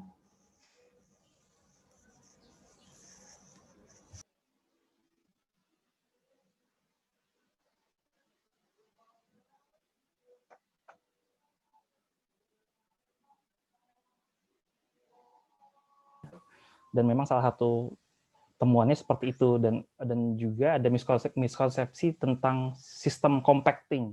Jadi dalam program akselerasi ini guru-guru yang mengajar di program akselerasi ini menganggap bahwa compacting itu adalah memadatkan dalam artian materi untuk 1 tahun dipadatkan menjadi misalnya 1 semester saja, padahal yang namanya ngambil intisari dari masing-masing materi gitu. Jadi dan setelahnya nanti siswa akselerasi ini akan eksplor sendiri, akan menyelam lebih dalam dengan sendirinya dari topik atau dari konsep yang diajarkan. Jadi bukan memadatkan. Jadi compacting itu bukan memadatkan, tapi harusnya hanya mengambil intisari dari masing-masing topik yang diajarkan, baru setelah itu nanti siswa akselerasi akan eksplorasi lebih dalam terkait topik tersebut. Jadi memang sebenarnya program akselerasi memang perlu dievaluasi, tapi seharusnya tidak ditutup, tapi dievaluasi agar jadi lebih baik gitu. Harusnya sih seperti itu. Cuma namun kenyataannya hari ini program akselerasi tidak ada, dan memang ya seperti yang saya bilang tadi, memang dibutuhkan wadah yang bisa mengakomodir anak-anak berbakat intelektual ini, seperti itu.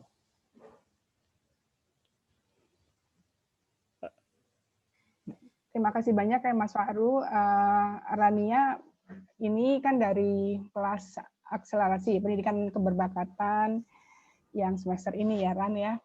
Dan tugas akhir dari kelompoknya kelas Rania ini yang terdiri dari mahasiswa dalam berbagai lintas fakultas di UI, ada anak teknik, anak MIPA, anak fakultas hukum, anak FIB, banyak lagi yang lainnya itu mereka saya memberikan tugas adalah mencari film ya, mencari film kemudian menganalisis dari teori Renzulli.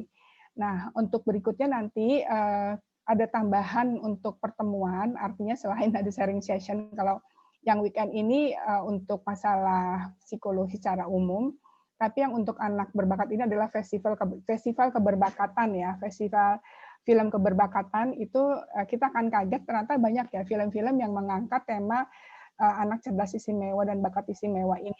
Iya. Ya, dan itu bagus-bagus, semuanya bagus-bagus ya. Saya sendiri lagi tanya pada ahli yang berkecimpung dalam bidang film, kira-kira gimana nontonnya ya? Dia bilang memang Zoom paling aman, tapi paling jelek. Yang bagus itu adalah YouTube. Cuman itu ribet karena harus minta izin gitu ya. Nah, ini jadi ya kita pakai Zoom aja ya Rania. Nanti saya belum tetapkan pada Korlas film-film mana yang akan muncul dulu, tapi mungkin satu, tiga, satu tiap hari Minggu itu. Jadi silakan keluar masuk yang mau nonton terserah gitu. Yang paling enggak kita campaign ya. Tadi Pak Mas Faru juga udah bilang bahwa ini kita perlu mensosialisasikan, dan beberapa teman-teman juga sepakat kita memang masalah kalau kita ngomong anak berbakat ini tadi jumlahnya sedikit, pasti juga peminatnya juga nggak banyak ya, tapi dengan istiqomah, konsistensi yang terus-menerus, kita mengharapkan komunitas ini terus ada ya, dan terus berbentuk dan menebarkan kepada orang-orang yang terdekatnya sebagai support system tadi itu bisa terbentuk. Baiklah, ini Mbak Fitri mau minta nggak nih, Mbak Fitri mau ya sebagai dokter yang kedua nih ya, Fit, kamu setelah saya. Jadi kalau ngitung dokter keberbakatan di UI dengan sistem S2, itu yang pertama saya, itu tahun 2000, berapa ya Fit ya? Kok jadi lupa? 2000, kan lupa kan saya. jadi dokter waktu itu saya umur 36, tahun berapa sih?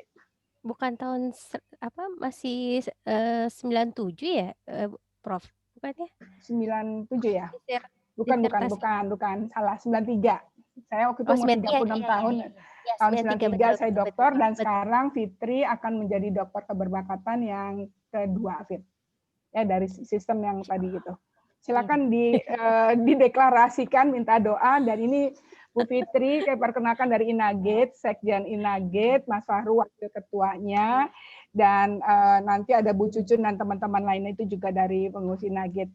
Mungkin saya akan juga ngajak Rania kalau misalnya mau, ada beberapa teman dari kelas keberbakatan. Ya, silakan Fit. Iya. Terima kasih. Mau diundang hadir nggak? Aduh, mungkin insya Allah sih menurut informasi dari Fakultas Psikologi UI itu akan ada di channel YouTube-nya Fakultas Psikologi UI seperti itu. Jadi mungkin nanti kalau kegiatannya sendiri insya Allah mohon doanya Ibu Bapak semua, terus teman-teman yang ada di sini, itu adalah hari Kamis ini tanggal 14 Januari jam 1 sampai jam 3. Tapi jika memang itu betul ya dimasukkan ke YouTube, berarti sebenarnya bisa kapan saja ya untuk disaksikannya gitu, untuk ditontonnya seperti itu. Ya, mohon doanya mudah-mudahan lancar. Mudah-mudahan.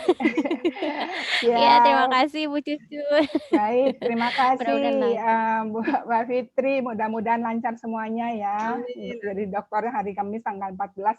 Bagi yang berminat tonton silakan dibuka YouTube-nya. Baik, Mas Faru, ada terakhir kata-kata yang mau disampaikan? Mas Faru? Masih mute, Faru ya? Belum di unmute ya, belum dibuka ya. Oke. Terakhir mungkin lebih ya intinya adalah ketika kita menemukan misalnya anak berbakat intelektual di sekitar kita, mungkin kita ya bagi yang kita sebagai yang sudah belajar atau yang sudah memahami karakteristik anak berbakat, bahwa potensi stigma itu bisa mematikan potensi anak tersebut. Jadi kita bisa membantu untuk merangkul mereka, kemudian juga bisa sharing-sharing dengan orang tua mereka, bagaimana untuk mensupport bakat dari anak mereka. Jadi agar anak-anak berbakat ini ya bisa mengembangkan potensinya dengan baik. Jadi itu sih. Jadi peran kita yang sudah mengetahui ilmunya atau pengetahuannya adalah ya dengan berbagi dengan orang lain yang memang memerlukan pengetahuan ini agar anak-anak tersebut bisa mengembangkan potensinya semaksimal mungkin, seperti itu. Baik, terima kasih banyak Mas Fahru sekali Ya, lagi sama-sama, untuk Prof. Eni. inspirasinya pada pagi dan siang hari ini. Mudah-mudahan akan menjadi perhatian kita semua dan jadi amal ibadah untuk Mas Fahru. Terima kasih semua perhatiannya. Sampai jumpa insya Allah pada hari Sabtu depan di WSSC. Wabillahi taufiq wal hidayah. Assalamualaikum warahmatullahi wabarakatuh. Saya kembalikan pada Najlah. Waalaikumsalam warahmatullahi wabarakatuh. Terima kasih Prof. Reni, Mas Ahmad, dan terima kasih juga sharingnya Mbak Fitri dan Mbak Rania, juga Pak Samsul. Nah, sebelum kita sudahi acara kita kali ini, saya izin teman-teman untuk sama-sama kita foto bersama dulu. Jadi kalau bisa kita aktifkan videonya. Nah, sambil menunggu mengaktifkan video, saya ingatkan kembali, rekan saya telah share link untuk daftar hadir peserta untuk sertifikat. Jangan lupa diisi sama-sama. Kemudian untuk program minggu depan, pada 16 Januari, kita akan membahas mengenai bela negara dan Society 5.0 bersama Bu Lili Wasitova. Oke, sepertinya teman-teman rekan-rekan semua sudah ready. Kira-kira Mas Ahmad, gaya kita hari ini apa untuk foto? Apa ya? Gaya anak berbakat mungkin seperti apa? Gini kali ya. Oke. Mikir ya, gini. Oke deh. Oke, mikir. Ini ya, Far. Iya. Oh, matanya gini. Oke deh. Baik, ada 3 slide, jadi mungkin teman-teman rekan-rekan semua sedikit agak lama ya. Agak lama. Oke, Ya. 1, 2, 3.